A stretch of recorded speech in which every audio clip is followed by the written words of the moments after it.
Welcome to the lecture on weldability of steels.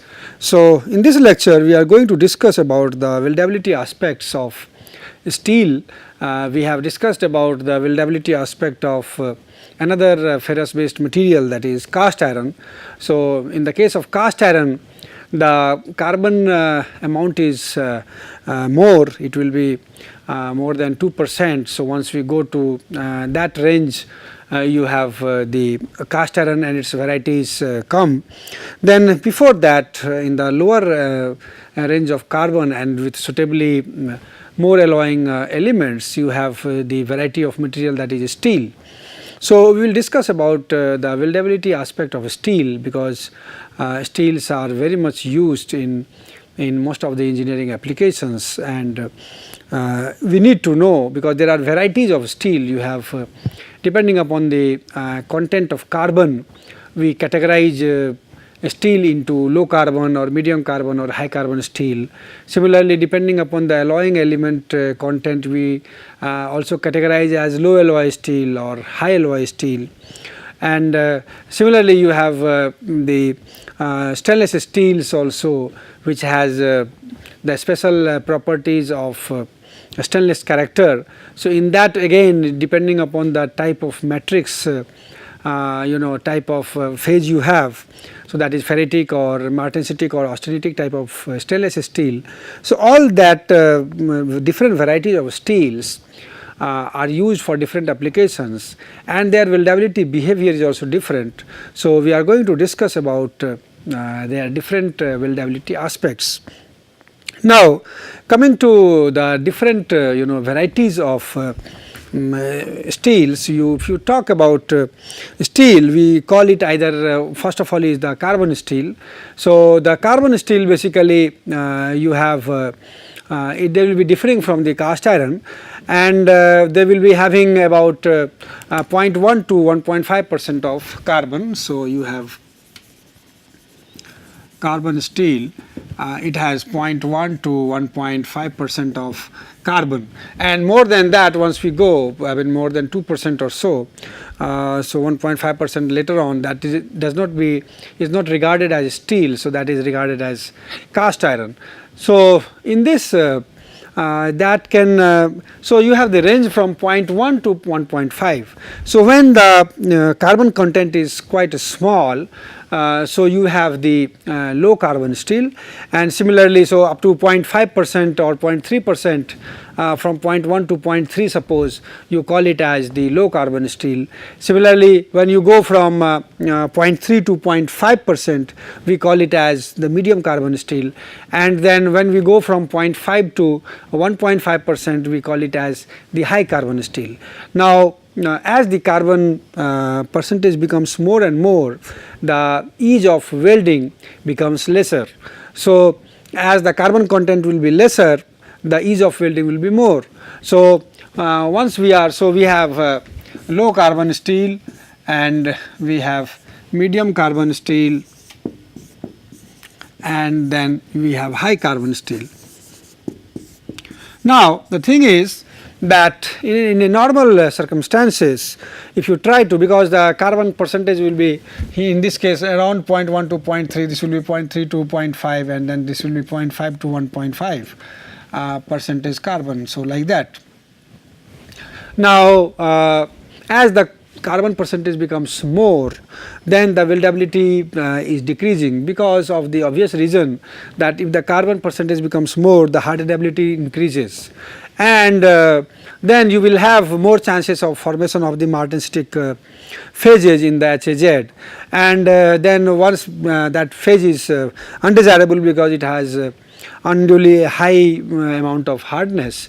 So, that way the weldability aspect is changing, and when you are in this range of low carbon steel, then it can be welded with most of the welding operations, and if the thickness is up to a certain reasonable value, then even the preheating or post-heating is not required.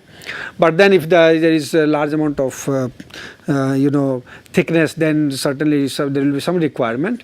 But then as the the carbon percentage becomes more, the difficulty of welding becomes more. So, you need to have the proper operating process parameters changed, so that the welding quality is better. So, that is what we will discuss today.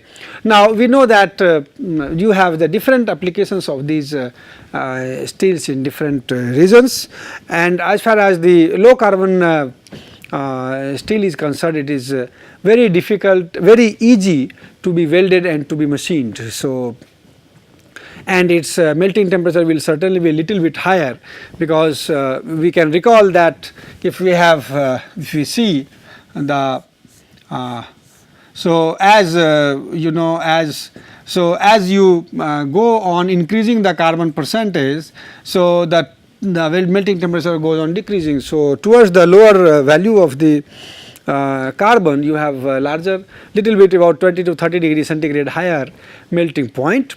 And normally because of the less amount of carbon, your welding processes are quite inexpensive. You do not have to bother much about the welding aspects. Now, in the case of medium carbon steel, its melting temperature will be slightly smaller, even 20 to 30 degrees smaller than the low carbon steels. But then here you need to have the provision for preheating or post heating, because the presence of carbon makes it difficult to be welded. And once you go to high carbon steel, then it becomes very difficult to weld, and mostly we are limiting these this type of components only for repair purposes, that too under very controlled conditions we try to weld it with high carbon electrodes, or with other parameters being adjusted. So, that we will discuss. Now, when we talk about the low carbon steel welding, now in this case when your thickness will be more than 25 mm. So, for low carbon steel, as so for more than 25 mm thickness, you require to have the preheating conditions. Otherwise, you do not require preheat, and it is quite easily welded. So, preheating as well as the post weld heat treatment for stress relief is required in the case of the low carbon steel welds. Now, most of the processes of welding, like you have oxyacetylene welding, or you have the shielded metal arc welding, or submerged arc welding, or gas metal arc welding, that is MIG or TIG. All these plasma arc welding or thermit welding, they all are used for the welding of these low carbon steel plates which are to be welded. When we talk about the medium carbon steel, now in the case of medium carbon steel, because the percentage of carbon is becoming more, so you will have the increase in hardenability of the the joint, and you will have more chances of formation of the martensite. So, as the martensite is an undesirable phase which should be avoided, so what we do is normally we use the special welding techniques, and also we try to have the preheating. Now, in these cases also you have the processes which are used are like you have flux shielded metal arc welding or oxyacetylene welding, then you have resistance welding, thermit welding. These are the processes, or submerged arc welding. These are the processes which are used even for the medium carbon steel welding components. Now, in this case we go for the preheat, and preheat temperature will be varying from 150 to 200 degrees C normally, and that induce, I mean that tries to eliminate the hard and brittle areas. So, this preheating is a practice. Also your post heat treatment is also carried out. So, normally we post heat the job maybe around 600 to 650 degrees centigrade or 675 degrees centigrade, and depending upon that the timing also is there for how long. So, that normally we follow the principle of about 1 hour for 25 mm of section thickness. So, that is the holding time, and then we are cooling it. So, in this way we are trying to achieve improving the metallurgical structure, we are increasing the ductility of such components, because otherwise if your formation of martensite takes place, that is going to affect the ductility of the welded component, and also it will reduce the residual stresses which develop during the welding. So, these are the precautions which we take in the case of medium carbon steel, and we imply the different type of welding processes as we discussed. And when we use the oxyacetylene type of welding, we normally try to see that we give more acetylene, so you will have a carbonizing flame type of welding process, because the carbon content should not be becoming less. So, that is how we proceed in the case of the medium carbon steel welding. We also have the problem because of the hard and brittle constituent during the cooling, and that is why we do the this post weld heat treatment of the medium carbon steel welded samples. Now, coming to the welding of the high carbon steel samples. Now, in the case of high carbon steel, normally we try to confine to for the repair purposes, because it is very difficult to be to weld them, and normally when we use the flame welding, then we try to use the carbonizing flame in that case also, because the carbon content should not be less. So, because you have the large amount of carbon, so we use the very carbonizing flame type of welding process for welding these high carbon steels.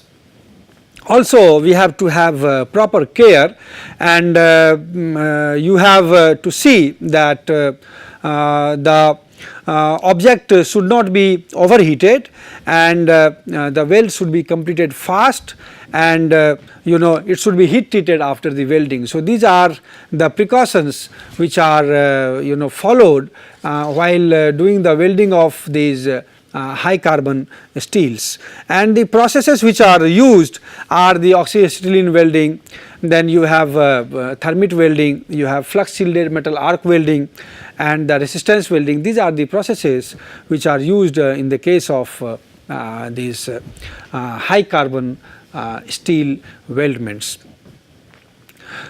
So, this is about this. Now, we will talk about the welding aspect of the low alloy steels of these ferrous materials. So, in the case of steel, we also alloy with certain compositions, certain elements to make the properties better, and when the alloying addition is done to the smaller side, I mean if the percentage of alloying element is less, we call it as the low alloy steels, and then we have the alloy steel where the percentage becomes more. So, in the case of low alloy steels, your alloying elements does certain specific the contributions, and the alloying elements are like molybdenum, tungsten and cobalt, boron, copper. These are the alloying elements like chromium, nickel. So, these are the alloying elements, and they normally provide better corrosion resistance, they provide better hardenability, then grain size control is also imparted by these alloying elements. You have the greater strength impartment is imparted by these alloying elements, and machinability is improved, and also the high or low temperature stability as well as the ductility is also improved. So, these alloying elements are normally added to improve these mentioned properties. Now, all these type of alloying elements like carbon or these chromium, vanadium, nickel, copper, so all these have the specific type of contributions, and that is not to be studied in this, but we are going to discuss about the welding properties or weldability of the low alloy steels, and among them one of the very important material is the low alloy high strength steels. So, these low alloy high strength steels are about 10 to 30% stronger than the carbon steels, and certainly once we add the alloying elements, then they become a little bit more expensive as compared to the medium carbon steels, but then owing to its better properties we always try to prefer them. As far as its weldability is concerned, it will be depending upon the hardenability characteristics. So, and hardenability will be again depending upon the composition. So, we have earlier studied that hardenability will be again depending upon the carbon equivalent, and carbon equivalent will be depending upon the percentage carbon and the fractional values of the percentage of the alloying elements. So, depending upon that you will have the weldability characteristics being varied, and similar to the medium carbon steel, they are also carried out the welding of these low alloy high strength steels, and the important one of the important trait of welding these high strength low alloy steel is that there is prevention of underbead or cold cracking. So, that is basically less. So, that way we are having that advantage over the other type of medium carbon steels. Now, different type of welding processes are used even for these low alloy high strength steels, and they are like you have resistance welding, you have also oxyacetylene welding, that is also practiced for such kind of materials. You have flux shielded metal arc welding, and then submerged arc welding, thermit welding are used. So, in a nutshell, it should be kept in mind that normally depending upon the hardenability, you will have to have the proper welding processes, because if the hardenability is more, you will have to go similar to the line of carbon steels, you will have to go for the preheat and post weld heat treatment, and if it is less, then you can go accordingly, you can take the suitable welding process. Then there is another variety of steel, that is tool steel. So, you have a lot of varieties of tool steel, and it may be based on tungsten. So, tungsten high speed steel, you have molybdenum based high speed steel, high carbon, so high chromium steel, air hardening steel. So, there are varieties of tool steels, and in the case of tool steel, the welding is required because many a times it is very costly to replace the tool. So, if you have a small type of repair or some welding is required, you need to do the welding of even tool steels. So, in case of tool steels, the weldability consideration is also important, because you will have the compositional variation of the different tool steels. The composition will vary. In some cases, you may have the different composition of vanadium or different composition of chromium or tungsten or so. So, plain carbon tool steels, they can be welded without much of the difficulty, and you do not require the preheat or post heat treatments. But if you have the high carbon steels or high alloy steels, in those cases you will must use the proper preheating and post weld heating treatments for these tool steels also. And the processes which are used for welding these tool steels are oxyacetylene welding, shielded metal arc welding, then submerged arc welding, and atomic hydrogen welding, and other welding processes. So, that is how we do the welding of tool steels. So, then the next variety is the stainless steel, so which is also known as SS. Now, stainless steel has been used very extensively nowadays because of its unique properties, that is being stainless. So, this is basically achieved because of the presence of chromium more than certain limit, and in that case the chromium will react with oxygen and it will make a layer of chromium oxide. So, this chromium oxide imparts this stainless property, and that gives you know quite a corrosion resistant property. So, that is how this it is very much demanded material. Now, the stainless steel is normally of 3 types, and it is categorized as austenitic type of stainless steel,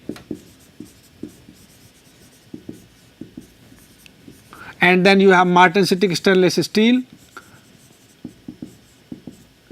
and ferritic stainless steel.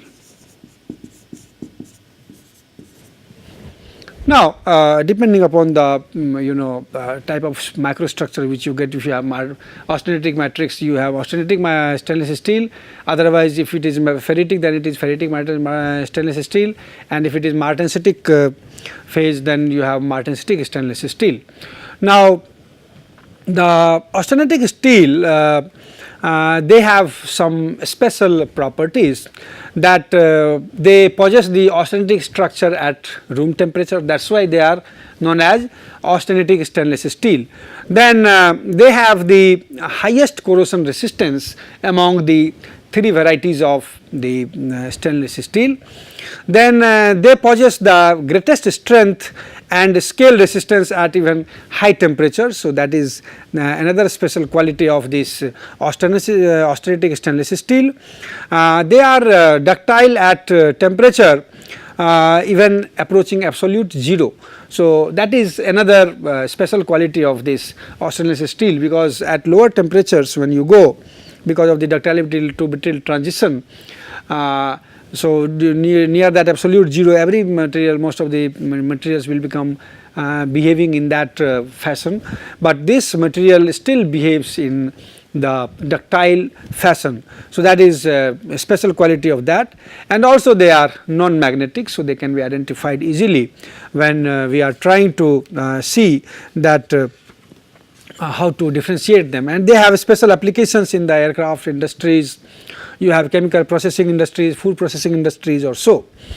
Similarly, you have the ferritic stainless steel. Now, they have the microstructure which is primarily ferritic. So, that is why they are known as ferritic stainless steel. Now, they are basically they have low carbon to chromium ratio. So, as compared to this austenitic stainless steel, and they are magnetic, they have good ductility, and the another property with ferritic stainless steel is that they do not work harden and to any appreciable degree. So, you cannot increase the hardness by work hardening to appreciable degree, and they are more corrosion resistant than martensitic, but less than the austenitic. So, so you will have austenitic first, and then ferritic, and then martensitic, and they have normally manganese of about 1 to 1.5%, silicon about 1%, and chromium is from 11 to 27% of the chromium is there, and they have used in the heating elements for furnaces.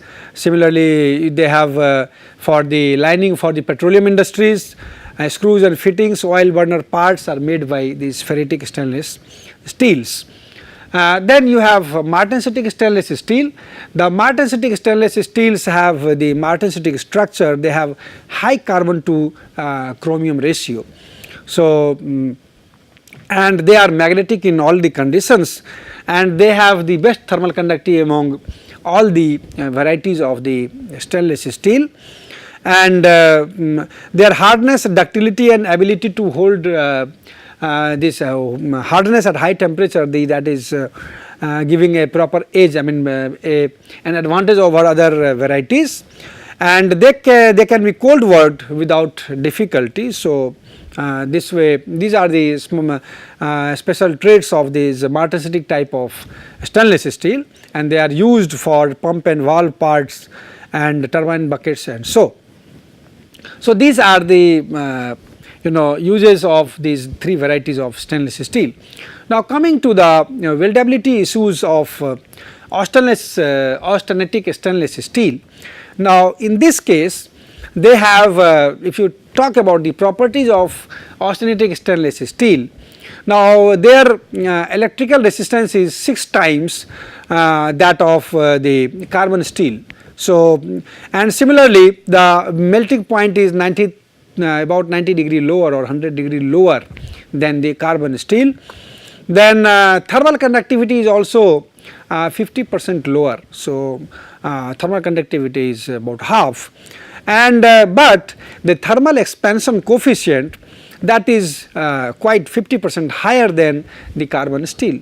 So, if you take these points, like you have 6 times, so as compared to carbon steel, so it has as compared to carbon steel, what you see is you have 6 times electrical resistance, you have lower 100 degree lower melting temperature, and 50% lower thermal conductivity. So, all these properties, they give you the lower welding current requirement. So, that way the weldability issues are less. In that sense, you have better weldability characteristics. However, their expansion, thermal expansion is 50% higher than the carbon steel. So, that basically is going in the other way, because of these expansion properties, improper expansion property, higher expansion coefficient, their chances of distortion in the case of this Austenitic stainless steel is higher. So, the chances of distortion becomes more. So, warpage and distortion may take place, and there may be high chances of weld cracking if you try to give the weld restraint. So, that is normally the problem with the Austenitic stainless steel, and particularly that is more severe when your alloying additions are more. So, also when you are making the welding of these Austenitic stainless steel, and when you are heating in the range of about 450 to about 870 degrees centigrade, and you are slowly cooling through that region, then what happens that the chromium carbide precipitation takes place. So, this way there will be depletion of carbon. So, chromium basically reacts with carbon and makes the chromium carbide precipitation, and so the chromium availability for making that chromium oxide layer, which imparts the corrosion resistance property, that is also hampered. So, you will have to see that when you are cooling through that range about 480 to 870 degree centigrade, at that time you will have to see that you are cooling at a fast rate. So, that is the precaution which is taken when you are making the welding of these austenitic type of stainless steel. So, for that you will have to have the selection of the stainless steel with lower carbon content, because lower will be the carbon content, then lower will be the chances of formation of chromium carbide, and that is how chromium will be available for making the chromium oxide. Also the time during which it is cooling, so that also time has to be shortened, so that in that process the chromium carbide precipitation which is taking place, that is also lowered. So that is another way of controlling that. Also we can take care of this carbide precipitation prevention by adding certain type of alloying elements like titanium or tantalum or columbium, which make which have the more affinity towards carbon, and they make carbides. So you have less availability of carbon for the chromium carbide precipitation. So these are certain methods, or by giving proper heat treatment process also, where you are heating to about 100,000 or 1200 degree centigrade and holding for certain time and then cooling in a controlled way. So that also tries to eliminate or dissolve this chromium carbide precipitation. So these are certain means of coming out of this deleterious effect of chromium carbide precipitation. Apart from that, as we discussed that if we leave that austenitic stainless steel, we have ferritic stainless steel, and we have the martensitic stainless steel. So they are normally known as straight chromium stainless steels, and here they have in the case of in these cases you must have following few points to be kept in mind, that ferritic stainless steels, they are not hardenable to any appreciable extent by the heat treatment, and the martensitic steels, they are hardenable by austenitizing followed by rapid cooling in the air. So when we talk about the weldability issues of these ferritic stainless steels or martensitic stainless steels, then what we see is that normally the grain growth will be taking place, and when the temperature goes above 900 degrees centigrade. So you have to see that the temperature does not go more than that. Then you have the expansion coefficient of these steels are similar to that of carbon steel, as well as while we discussed that expansion coefficient of stainless steel is somewhat higher. So in those cases you have the lesser chances of distortion. So you can use the processes of welding in a more safer way that will give you more desirable results, and electrical resistances of these steels are basically higher. So in that case it was less in the stainless steel, and here it is more. So because of these what we see is that in these cases you require less heat input than for the carbon steel, and also preheating and post heating are basically desirable to control the cracking tendencies in these martensitic and ferritic type of stainless steels, and distortion problem is not as severe as that of the austenitic stainless steel. So this is all about the weldability issues or weldability characteristics of the different varieties of steels, although there are many more varieties of steel exist, and you can refer the welding characteristics or welding processes which are used for the welding of such steels. Thank you very much.